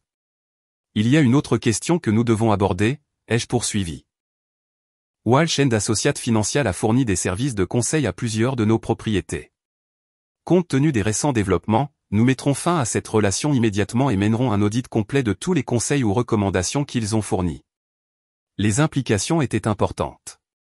Kevin avait été positionné comme mon conseiller de confiance sur divers investissements et rénovations d'hôtels. S'il avait fourni des informations à Victoria et tout du long, alors chaque recommandation qu'il avait faite devait être examinée pour un sabotage ou une mauvaise orientation potentielle. À 22 heures, j'avais restructuré toute mon identité professionnelle. Des communiqués de presse étaient en préparation pour annoncer ma transition vers un leadership actif de PDG. Des équipes de communication d'entreprise élaboraient des messages qui positionneraient le changement de direction comme une expansion stratégique plutôt qu'une réponse à un scandale. Des équipes juridiques se préparaient aux défis inévitables qui viendraient des concurrents qui s'étaient habitués à traiter avec une héritière soi-disant passive. Les conséquences personnelles étaient tout aussi complexes. Alors que la nouvelle se répandait dans les cercles sociaux de Portland, mon téléphone s'est rempli de messages d'amis et de connaissances qui recalibraient leur compréhension de qui j'étais. Certains ont exprimé leur admiration pour mon sens des affaires. D'autres semblaient offensés que je leur ai caché mon succès. Quelques-uns ont révélé leurs propres secrets, admettant qu'ils avaient également vécu des mensonges soigneusement construits pour éviter le jugement ou une attention non désirée. Lisa est arrivée à l'hôtel vers 23 heures avec une bouteille de champagne et un dossier rempli de coupures de presse. « Tu es officiellement célèbre », a-t-elle annoncé en s'installant dans le salon. L'histoire a été diffusée sur les fils de presse il y a 1 heure. D'ici demain matin, les journaux économiques du pays entier couvriront l'histoire de l'héritière de l'hôtel de Portland qui a démasqué l'espionnage industriel de son mari infidèle. J'ai versé du champagne dans 2 verres en cristal, notant que même cette simple action me semblait différente maintenant. Je ne prétendais pas être une femme qui appréciait le luxe. J'étais une femme qui l'avait mérité par des années de réflexion stratégique et de risques calculés. Quel est le ton de la couverture, ai-je demandé, bien que je soupçonne déjà la réponse. Mitigé, a répondu Lisa en étalant des impressions de journaux sur la table basse. La presse économique adore l'angle de l'intrigue d'entreprise. Les magazines de style de vie sont fascinés par l'histoire de l'identité secrète. Les blogs féministes te qualifient d'héroïne pour avoir refusé d'être victimisée par un mari manipulateur. Elle m'a tendu une impression d'un journal économique de premier plan. Le titre disait, caché à la vue de tous, comment Rachel Thompson a bâti un empire hôtelier en jouant la parfaite épouse. L'article était respectueux, mais clairement fasciné par la contradiction entre ma personnalité publique et mes réalisations privées. Il y a quelques articles négatifs, a poursuivi Lisa. Certains chroniqueurs se demandent pourquoi tu as ressenti le besoin de cacher ton succès en premier lieu. Quelques journalistes économiques suggèrent que ton secret soulève des questions sur la transparence dans le leadership d'entreprise. Je m'attendais à des critiques, bien que cela me pique encore de les lire. Les articles remettant en question ma décision de cacher mon identité passaient à côté de la réalité fondamentale de ce que signifiait être une femme qui réussit dans une industrie dominée par les hommes. La réaction de Kevin en découvrant mes véritables accomplissements avait prouvé exactement pourquoi j'avais ressenti le besoin de les cacher. Les hommes comme lui ne pouvaient pas supporter d'être mariés à des femmes plus prospères qu'eux. Et Kevin ? Ai-je demandé. Des nouvelles de l'endroit où il a atterri ? L'expression de Lisa est devenue sombre. Il s'est enregistré dans un motel du centre-ville il y a environ 6 heures. Apparemment, Victoria a coupé tout contact avec lui dès que la nouvelle de l'enquête a éclaté. Ses comptes professionnels ont été gelés en attendant l'enquête sur la fraude, et plusieurs clients ont déjà résilié leur contrat avec Walsh & Associates. La rapidité de la chute de Kevin était presque à couper le souffle. Ce matin, il était un escroc confiant prévoyant de voler des millions de dollars et de disparaître aux îles Caïmans. Ce soir, il était seul dans un motel bon marché, abandonné par sa complice et faisant face à des accusations criminelles potentielles. « A-t-il essayé de te contacter ?» a demandé Lisa. 17 appels manqués et 43 SMS, ai-je répondu en lui montrant mon téléphone. Je ne les ai pas lus, et je n'ai pas l'intention de le faire. Patricia Williams s'occupe de toute communication par l'intermédiaire de nos avocats. Amanda nous a rejointes après avoir passé sa propre série d'appels téléphoniques à des membres de la famille et à des associés à Seattle. Les nouvelles voyageaient vite dans la communauté des affaires interconnectées du nord-ouest du Pacifique, et elle avait répondu à des questions sur l'implication de notre famille dans l'Empire Grandview. Maman aurait été fière, a dit Amanda, se référant à notre mère décédée quand j'étais à l'université. Elle a toujours dit que tu avais l'instinct des affaires de grand-mère, mais elle s'inquiétait que tu sois trop généreuse avec les gens qui ne le méritaient pas. Notre grand-mère avait été une femme redoutable qui avait bâti les hôtels Grandview par pure détermination et une brillante stratégie. Elle m'a appris que le succès exigeait à la fois de la vision et de la cruauté, la capacité de voir des opportunités que les autres manquaient, et le courage d'agir de manière décisive. La trahison de Kevin m'avait rappelé des leçons que j'avais temporairement oubliées. Le lendemain matin a apporté un flot d'attention médiatique qui a confirmé ma transition d'héritière anonyme à PDG public. Des journalistes se sont rassemblés devant le Grandview métropolitain, espérant apercevoir la femme qui dominait les cycles d'actualité du jour au lendemain. Des chaînes financières ont demandé des interviews sur ma philosophie d'entreprise et mes plans d'expansion. Des publications de l'industrie voulaient présenter mon histoire comme un exemple de succession d'entreprises familiales réussies. J'ai tenu ma première conférence de presse en tant que PDG public à midi, debout dans l'élégante salle de conférence de l'hôtel devant un public de journalistes, de chefs d'entreprise et de curieux. Les questions allaient de demandes respectueuses sur ma stratégie d'entreprise à des spéculations plus invasives sur mon mariage et le comportement criminel de Kevin. Madame Walsh, a demandé un journaliste du Wall Street Journal. Combien de temps comptez-vous maintenir un leadership actif des hôtels Grandview? Vous retirerez-vous une fois que cette situation actuelle sera résolue? Je maintiendrai un leadership actif indéfiniment, ai-je répondu fermement. Les hôtels Grandview ont prospéré sous une gestion collaborative pendant des années, mais les événements récents ont démontré la valeur d'avoir un leader public clairement identifié qui peut parler avec autorité de notre vision et de nos valeurs. Et le rôle de votre mari dans le prétendu complot d'espionnage, a insisté un journaliste d'une chaîne de télévision locale. Aviez-vous des soupçons sur ses activités avant ce week-end? Je m'étais préparé à cette question, sachant que ma réponse serait scrutée pour son honnêteté et son message stratégique. Je faisais entièrement confiance à mon mari, ce qui a rendu sa trahison à la fois personnellement dévastatrice et professionnellement dangereuse, ai-je dit. Cette expérience a renforcé ma conviction que les décisions commerciales doivent être basées sur des faits vérifiés plutôt que sur des relations personnelles. À l'avenir, les hôtels Grandview mettront en œuvre des mesures de sécurité supplémentaires pour protéger nos informations exclusives. La conférence de presse a duré 45 minutes, m'établissant comme une leader réfléchie et décisive tout en détournant les questions les plus indiscrètes sur ma vie personnelle. À la fin, j'ai eu l'impression d'avoir enfin pleinement assumé le rôle que j'avais évité pendant des années. Marcus a appelé cet après-midi-là pour confirmer nos discussions de partenariat préliminaire. Son ton était respectueux mais prudent, manifestement conscient que s'aligner avec les hôtels Grandview signifierait désormais travailler avec une PDG de haut niveau plutôt qu'une propriétaire en coulisses. Madame Walsh, a-t-il commencé. Je tiens à réitérer l'engagement de développement envers la collaboration que nous avons discuté hier. Cependant, je me sens obligé de mentionner que Victoria a engagé son propre avocat et nie toute implication dans l'espionnage industriel. Je n'ai pas été surprise par les dénégations de Victoria, bien que je trouve sa stratégie amusante. Les preuves contre elle étaient accablantes, y compris les photographies que Lisa avait prises de son rendez-vous intime avec Kevin et les registres financiers montrant les paiements d'informations de développement via Walsh & Associates. Monsieur ai-je répondu, la stratégie juridique de votre fille est son propre problème. Mon objectif est de construire un partenariat qui profite à nos deux entreprises et renforce le marché du développement de Portland. Les actions de Victoria étaient contraires à l'éthique et illégales, mais elles ne définissent pas la valeur potentielle de développement en tant que collaborateur. J'apprécie votre point de vue, a dit Marcus. J'ai préparé une proposition préliminaire pour des projets de développement conjoint que j'aimerais que vous examiniez. La première propriété que nous envisageons est un site en bord de mer qui pourrait accueillir à la fois des unités résidentielles de luxe et un hôtel-boutique. La conversation a duré 1 heure, couvrant les structures financières, les philosophies de conception et le positionnement sur le marché de notre partenariat potentiel. À la fin, j'étais convaincu que développement pouvait être un allié précieux malgré la trahison de Victoria. Marcus était un homme d'affaires avisé qui comprenait que le succès exigeait de s'adapter aux circonstances changeantes. En fin d'après-midi, Patricia Williams est arrivée avec des mises à jour sur les procédures judiciaires contre Kevin et Victoria. L'enquête sur la fraude avançait rapidement, les procureurs se montrant confiants de pouvoir obtenir des condamnations pour plusieurs chefs d'accusation.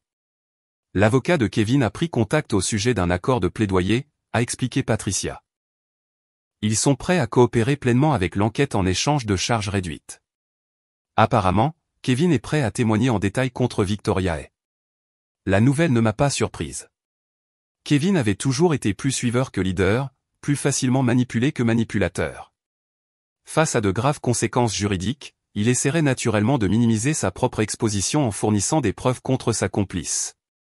Quel genre de coopération offre-t-il, ai-je demandé. Des registres financiers complets de toutes les transactions entre Walsh & Associates et Développement. Des communications par email entre Kevin et Victoria remontant au début de leur relation.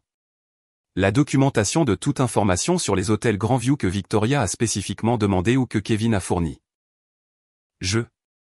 La portée de la coopération proposée par Kevin était assez étendue pour assurer la condamnation de Victoria tout en impliquant potentiellement d'autres personnes au sein de Développement qui auraient pu être au courant du complot d'espionnage. Êtes-vous intéressé par cet accord de plaidoyer? A demandé Patricia. J'ai examiné la question attentivement. Le témoignage de Kevin pourrait garantir que Victoria fasse face à des conséquences appropriées pour ses actions, mais accepter sa coopération signifierait se fier à la parole d'un homme qui avait passé 8 mois à me mentir sur des aspects fondamentaux de sa vie. Oui, ai-je décidé, mais je veux des garanties en béton que le témoignage de Kevin est corroboré par des preuves documentaires. Sa parole seule ne vaut pas grand-chose, mais ses registres pourraient l'être. Alors que la soirée approchait, je me suis retrouvé seul dans la suite présidentielle pour la première fois depuis la révélation de Kevin. L'espace semblait différent maintenant. Plus une prison luxueuse où je cachais ma véritable identité, mais un sanctuaire où je pouvais enfin être complètement honnête sur qui j'étais. J'ai appelé le service d'étage et j'ai commandé le dîner de la Riverside Terrace, le même restaurant où Kevin et moi avions célébré notre anniversaire il y a à peine 2 nuits. Cette fois, j'ai mangé seul, savourant à la fois l'excellente nourriture et la liberté d'en profiter sans prétendre être quelqu'un d'autre. Mon téléphone a vibré avec un SMS d'un numéro inconnu. Contre mon meilleur jugement, je l'ai ouvert. Rachel, s'il te plaît, donne-moi une chance de m'expliquer. Je sais que j'ai fait des erreurs, mais nous pouvons arranger ça. Je t'aime, Kevin. J'ai regardé le message un long moment, m'émerveillant de l'auto-illusion continue de Kevin. Même maintenant, face à des accusations criminelles et à la ruine financière, il croyait pouvoir se frayer un chemin dans ma vie par le charme. L'homme qui avait prévu de voler mes actifs et de m'abandonner pour une autre femme pensait toujours qu'il méritait le pardon et une autre chance. J'ai supprimé le message sans répondre et j'ai bloqué le numéro de Kevin. Certains ponts, une fois brûlés, ne devraient jamais être reconstruits. Alors que je me préparais pour le lit dans la suite d'hôtels qui représentait tout ce que j'avais accompli, j'ai réfléchi aux étranges tournants que ma vie avait pris en seulement 3 jours. J'avais perdu un mari qui ne m'avait jamais vraiment aimé, j'avais gagné la liberté de vivre authentiquement et j'avais positionné mon entreprise pour son expansion la plus ambitieuse depuis des années. Demain apporterait de nouveaux défis alors que je naviguais dans les complexités du leadership public et de la croissance de l'entreprise. Il y aurait des concurrents qui essaieraient d'exploiter toute faiblesse perçue, des partenaires commerciaux qui auraient besoin de s'adapter à ma nouvelle visibilité, et des relations personnelles qui nécessiteraient un recalibrage basé sur mon identité honnête. Mais ce soir, pour la première fois en 5 ans, je me suis endormi en étant complètement moi-même. Pas la femme de Kevin, pas une mondaine bénéficiaire de fonds fiduciaires, pas une femme cachant sa lumière sous le boisseau. Juste Rachel Thompson, PDG de Grandview Hotel & Resorts, prête à montrer au monde ce dont elle était vraiment capable. 6 mois après la chute spectaculaire de Kevin, je me tenais dans la salle de conférence du siège social nouvellement agrandi de Grandview Hotel, regardant une ligne d'horizon de Portland transformée. La ville avait toujours été belle, mais maintenant je la voyais avec des yeux différents. Là où j'avais autrefois caché mon influence sur son développement, je façonnais maintenant ouvertement son avenir grâce à des partenariats stratégiques et des projets innovants.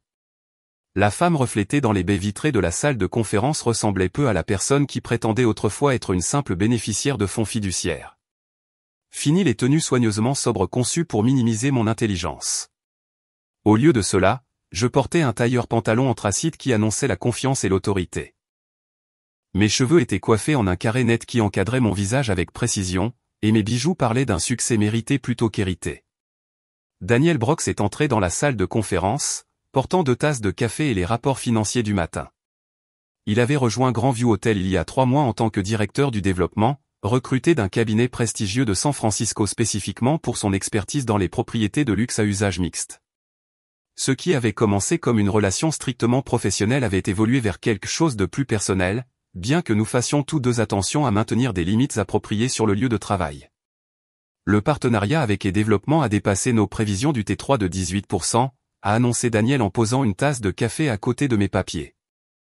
Le projet en bord de mer a une liste d'attente pour les unités résidentielles et les suites d'hôtels avant même que la construction ne soit terminée. J'ai souri en examinant les chiffres. Me souvenant du jour où Marcus avait proposé pour la première fois notre collaboration. Ce qui avait émergé des cendres de la tentative d'espionnage de Victoria était maintenant la coentreprise la plus réussie de l'histoire récente du développement de Portland. Nos entreprises avaient combiné l'expertise résidentielle et développement avec l'excellence de l'hospitalité de Grandview pour créer des propriétés qui redéfinissaient la vie de luxe dans le nord-ouest du Pacifique. Marcus a appelé ce matin, a poursuivi Daniel en s'installant dans le fauteuil en face de moi. Il veut discuter de l'expansion du partenariat à Seattle et Vancouver. Apparemment, 3 autres sociétés de développement l'ont approché pour reproduire notre modèle de Portland sur leur marché. La croissance était gratifiante, mais elle représentait aussi une justification de ma décision de prendre un leadership public. Pendant des années, j'avais cru que cacher mes capacités protégerait mes relations et préserverait la paix. Au lieu de cela, embrasser ma véritable identité avait ouvert des portes à des opportunités que je n'avais jamais imaginées. Mon assistante a frappé à la porte de la salle de conférence, interrompant mes pensées.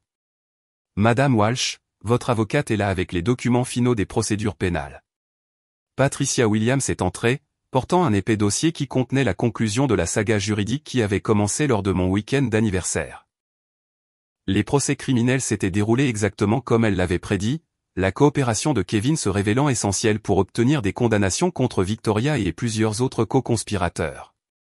Victoria a reçu 8 ans pour espionnage industriel, fraude et complot, a annoncé Patricia en posant les documents de condamnation sur la table de conférence. La coopération de Kevin lui a valu une peine réduite de 3 ans, plus des obligations de restitution qui le maintiendront financièrement contraint dans un avenir prévisible. La justice semblait appropriée sans être vindicative. Victoria avait orchestré une entreprise criminelle sophistiquée qui aurait pu nuire à de multiples entreprises si elle avait réussi. Kevin avait été prêt à trahir à la fois son mariage et son éthique professionnelle pour un gain personnel. Tous deux méritaient des conséquences à la hauteur de leur choix. Il y a plus, a poursuivi Patricia, son expression suggérant de bonnes nouvelles. L'enquête a révélé des preuves de stratagèmes similaires visant d'autres sociétés hôtelières dans toute la région. Votre décision de poursuivre en justice a conduit à une répression plus large de l'espionnage industriel qui a déjà évité des millions de pertes potentielles. Je ne m'attendais pas à ce que ma trahison personnelle ait des implications aussi larges, mais la révélation était satisfaisante. Parfois, des actes de courage individuel créaient des effets d'entraînement qui profitaient à des industries entières. Daniel a examiné les documents juridiques avec l'attention minutieuse de quelqu'un qui comprenait leur importance stratégique. À mesure que notre relation s'approfondissait, il s'était révélé non seulement compatible sur le plan romantique, mais intellectuellement égal au défi de la construction de quelque chose de significatif ensemble. Avez-vous réfléchi à la suggestion de Patricia d'écrire un livre, a demandé Daniel. Votre histoire pourrait inspirer d'autres femmes qui cachent leurs capacités dans des relations toxiques. La proposition de livre était venue de plusieurs éditeurs qui avaient approché Patricia pour documenter mon parcours d'héritière cachée à PDG public. L'idée était séduisante, bien que je m'inquiète de l'exposition personnelle qu'elle nécessiterait. J'y réfléchis, ai-je admis, mais seulement si l'accent reste sur la stratégie commerciale et l'autonomisation personnelle plutôt que sur les détails sensationnalistes de la trahison de Kevin. La trahison n'a été que le catalyseur, a observé Daniel. La véritable histoire, c'est comment vous avez transformé une entreprise familiale en un empire régional tout en développant la confiance nécessaire pour vivre authentiquement. Son point de vue était l'une des choses que j'appréciais le plus dans notre relation. Daniel voyait clairement mes accomplissements sans en être intimidé. Contrairement à Kevin, qui avait besoin que je sois plus petite pour se sentir important, Daniel m'encourageait à embrasser toute l'étendue de mes ambitions.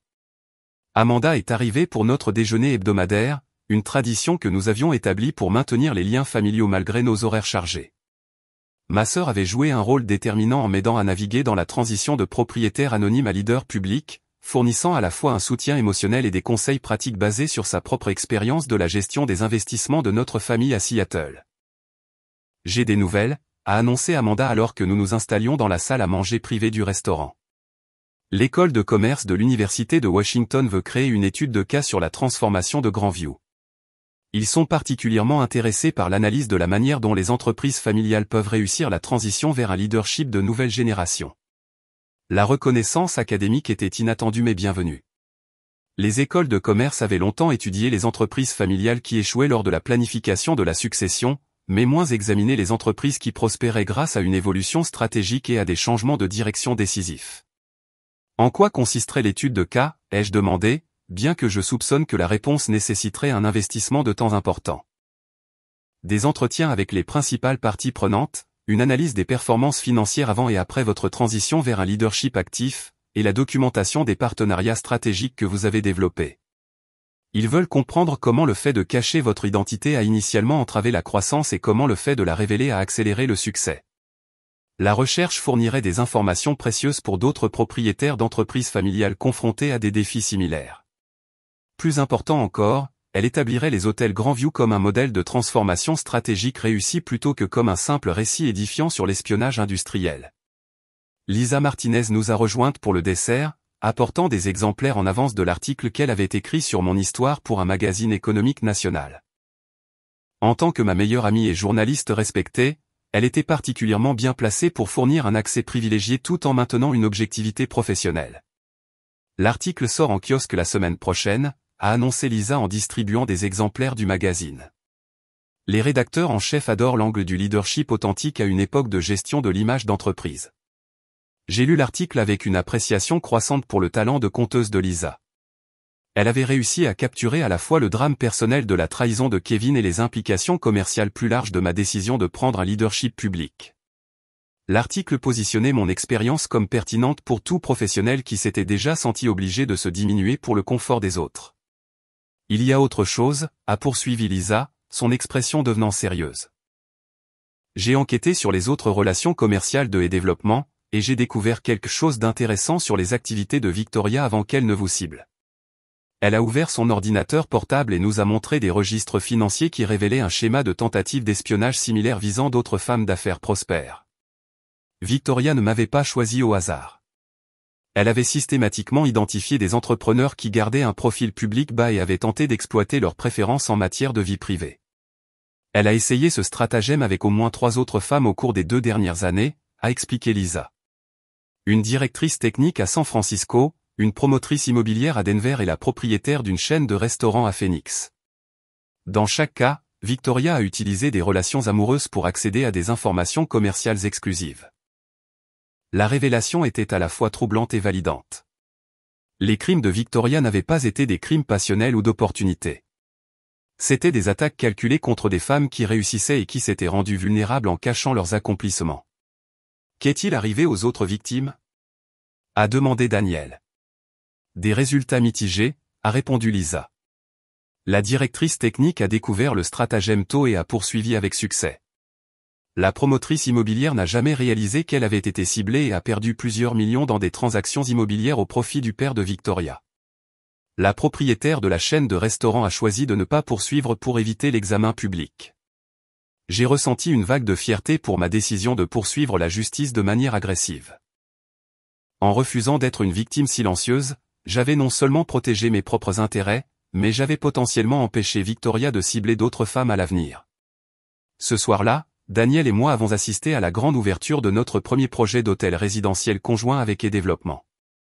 L'événement a attiré l'élite des affaires de Portland, des dirigeants politiques et des représentants des médias curieux de voir les résultats de notre partenariat improbable. Marcus s'est approché de nous pendant la réception, son attitude reflétant à la fois un respect professionnel et une rédemption personnelle. Les mois qui ont suivi la condamnation de Victoria avaient été difficiles pour lui, nécessitant une réévaluation complète de la culture et des pratiques de son entreprise. Rachel, a-t-il dit en me tendant la main avec une chaleur sincère. Je veux que vous sachiez que ce partenariat a été transformateur pour E-Développement. Travailler avec Grandview a élevé nos normes et élargi notre vision au-delà de tout ce que nous avons accompli indépendamment. Le partenariat avait en effet été mutuellement bénéfique, mais j'ai apprécié la reconnaissance de Marcus de son impact sur la culture de son entreprise. En insistant sur la transparence et les pratiques éthiques dans toutes nos co-entreprises, nous avions aidé E-Développement à évoluer d'une entreprise d'acquisition agressive à un partenaire de développement collaboratif. Le succès parle de lui-même, ai-je répondu en faisant un geste vers l'élégante propriété qui nous entourait. Lorsque les entreprises combinent leurs forces au lieu d'essayer de se nuire mutuellement, tout le monde en profite. Alors que la soirée avançait, je me suis retrouvé à réfléchir au parcours qui m'avait amené à ce moment. Il y a 18 mois, je me cachais dans l'ombre de mon propre succès, prétendant être impuissante tout en contrôlant secrètement un empire de plusieurs millions de dollars. Ce soir, je me tenais ouvertement comme l'une des dirigeantes d'entreprises les plus influentes de Portland, à l'aise avec mes réalisations et mes ambitions. La transformation n'avait pas été sans coût. Plusieurs connaissances sociales s'étaient éloignées après avoir découvert ma véritable identité, apparemment mal à l'aise à l'idée d'avoir été amie avec quelqu'un de plus prospère qu'elle ne l'avait réalisé. Certaines relations commerciales avaient nécessité une renégociation alors que les partenaires s'adaptaient à traiter avec une PDG active plutôt qu'une propriétaire passive. Mais les avantages l'emportaient de loin sur les défis. Mon entreprise avait connu une croissance de 40% depuis que j'avais assumé le leadership public. La satisfaction des employés avait augmenté alors que le personnel gagnait en confiance en ayant une leader visible et accessible.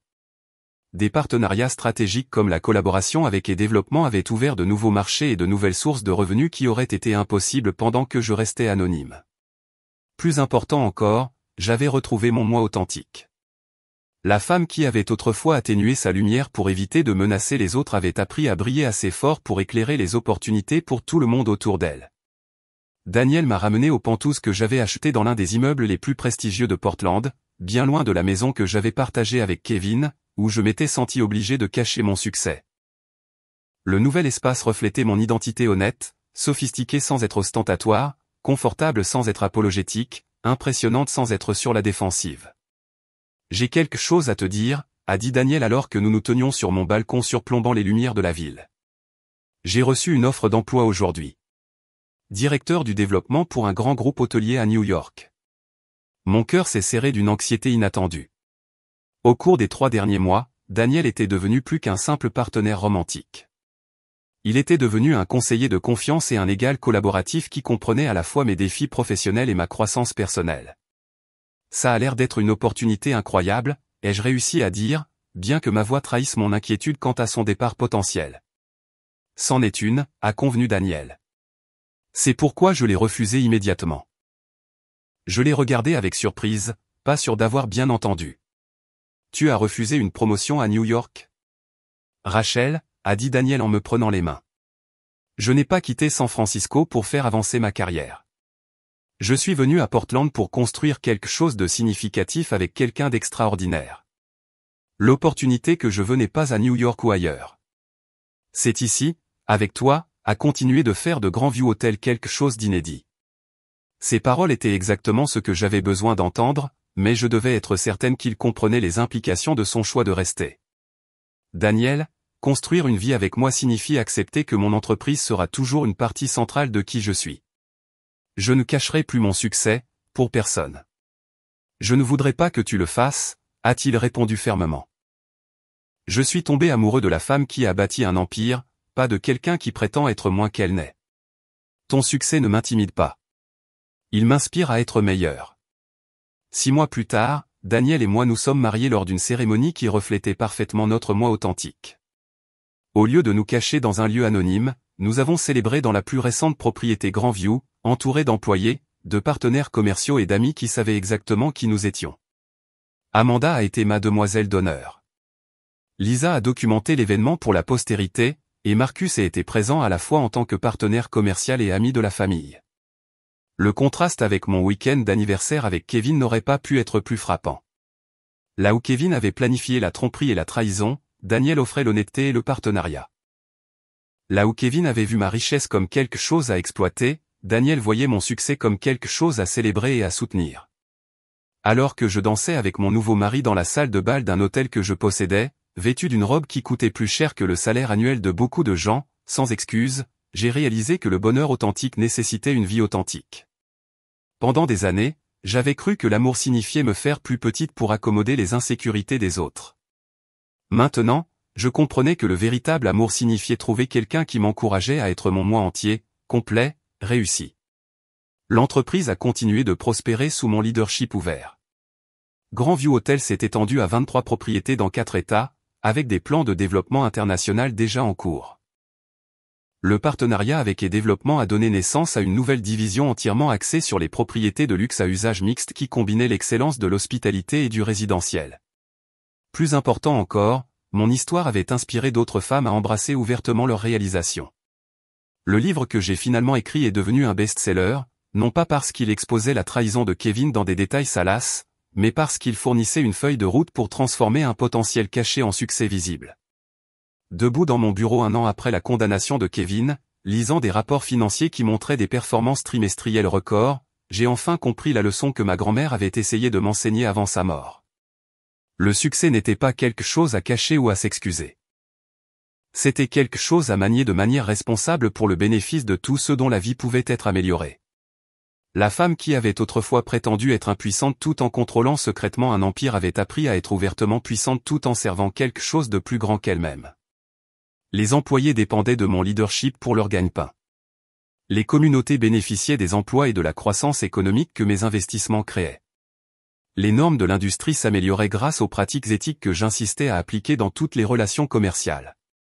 Kevin avait essayé de me voler mon argent, mais il m'avait par inadvertance donné quelque chose de bien plus précieux, le courage d'arrêter de cacher qui j'étais vraiment. Sa trahison avait brisé le mensonge confortable dans lequel je vivais et m'avait forcé à embrasser la vérité inconfortable de mes propres capacités. Aujourd'hui, quand les gens me demandent comment j'ai bâti Grandview Hotel pour en faire l'une des entreprises hôtelières les plus prospères du nord-ouest du Pacifique, je leur dis la vérité. Elle n'a pas été construite du jour au lendemain par une seule stratégie brillante ou un héritage chanceux. Elle a été construite jour après jour, décision après décision, par une femme qui a appris à faire confiance à son instinct, à valoriser ses contributions et à ne plus jamais se faire plus petite pour le confort de quelqu'un d'autre.